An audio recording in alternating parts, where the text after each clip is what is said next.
Do you know how many mass shooters there have been in America over the last 10 years? Counting or not counting gang violence? The internet can be a wonderful place, but it can also be ugly. A few days ago, Charlie Kirk, co-founder of Turning Point USA, was assassinated on September 10 at Utah Valley University. He was only 31. If you do not know him, he traveled to universities across America to challenge students on politics and culture. The Holy Spirit brought me here to challenge you to a gentleman's fist fight right here in front of this whole crowd. Now look! Listen! No.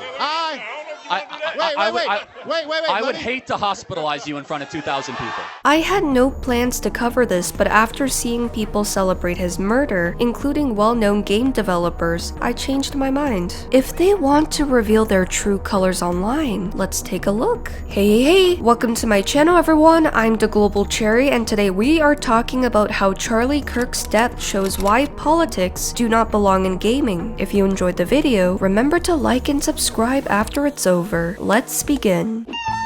Charlie Kirk just got shot. Kirk just got shot. Maybe there are good guys with guns out there. No matter what side of politics you're on, you should never celebrate something bad happening to someone. I, on the other hand, do cheer when bad things happen to bad people. It is one thing to see random people on Twitter or Blue Sky celebrating a man's death as if he were a dictator. It is another to see developers from major studios behind beloved games doing the same. As someone who was excited for Ghost of Yotei, this caught my attention when one of its developers made comments about the assassination. Ghost of Yotei is the highly anticipated sequel to Ghost of Tsushima. It follows a new protagonist, Atsu, a ronin seeking revenge for her murdered family. The game is set to release on October 2, 2025 as a PlayStation exclusive. Ghost of Tsushima was one of my favorite games and a huge success for Sucker Punch Productions, even leading to collaborations with Sapporo. With that kind of success, however, comes more scrutiny, especially when controversies erupt. For context, Drew Harrison, a senior developer at Sucker Punch, reposted on Blue Sky a comment from John Walker about Charlie Kirk's death,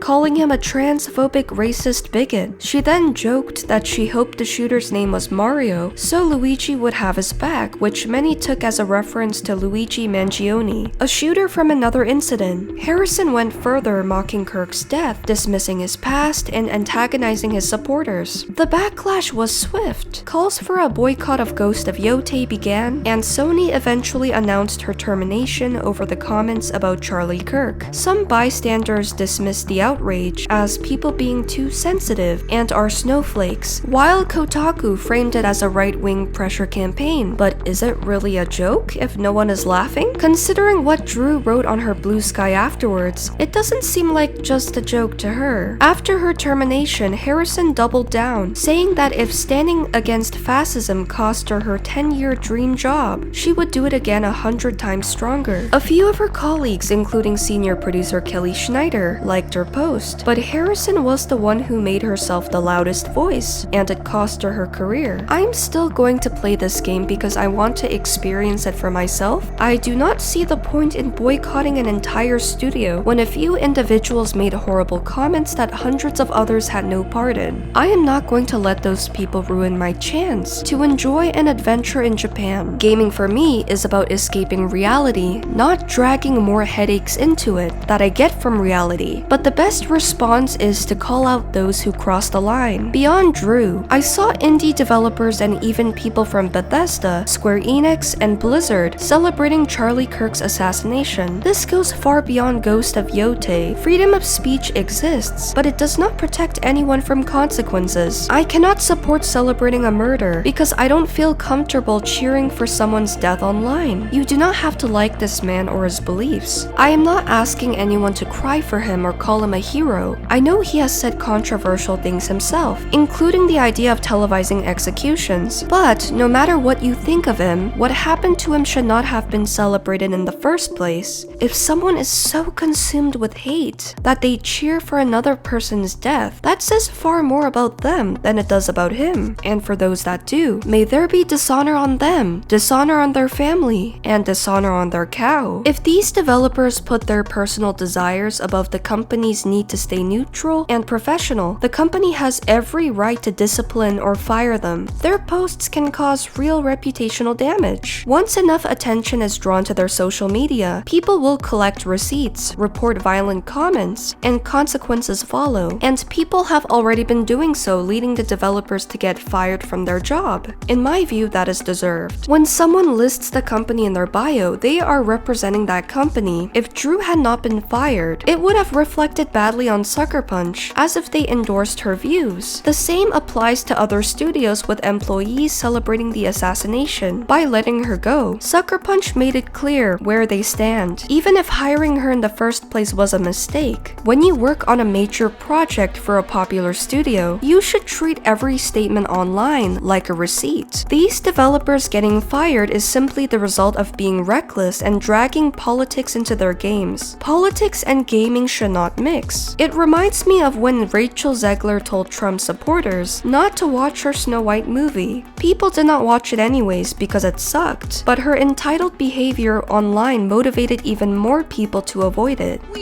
Weird. When someone shows you who they are, believe them. Mike Tyson once said that social media made people too comfortable with disrespecting others without getting punched in the face for it. And he is right. People have grown so comfortable online that they have become desensitized to violence. I have seen YouTube videos titled, "Aw, he died?" which serves no purpose at all. Others openly joke about who they want shot next. Some creators even call their audiences to action, to violence, with so-called jokes, offering money to make someone disappear, and they don't even face repercussions for it. 30K to anyone who'll make this disappear and make Eve's breasts bigger. Even if they claim it is a joke, it only takes one person to take it seriously. Whether you hated or loved Charlie Kirk, a life was taken that day. This is not the time for people to play judge and jury over who deserves to live or die. Yet people do it anyways, because there will always be someone willing to hate. That day it was Charlie. Tomorrow it could be another creator with the same views, or even innocent bystanders caught in the crossfire. Police reported that Tyler Robinson was taken into custody for Charlie Kirk's assassination, but none of that changes the fact that Charlie's children saw their father gunned down. Judging from family photos, they look very young, and no child should ever witness something like that. My sympathy is with them and with anyone who loses a loved one in such a violent way, simply for speaking their mind. Whatever the motive of this assassination was, this should remind us to reject hatred and violence, not fuel it. So what are your thoughts on the situation? Should game developers have even commented on this matter? Will their comments impact your decision to purchase their games? I've seen a number of creators state that they won't buy Ghost of Yotei, but I'm curious of your thoughts below. I'd love to hear from you. That is all for today. If you enjoyed the video, please leave a like, subscribe for more content from myself, and comment your thoughts below. Thank you for watching, and that's all.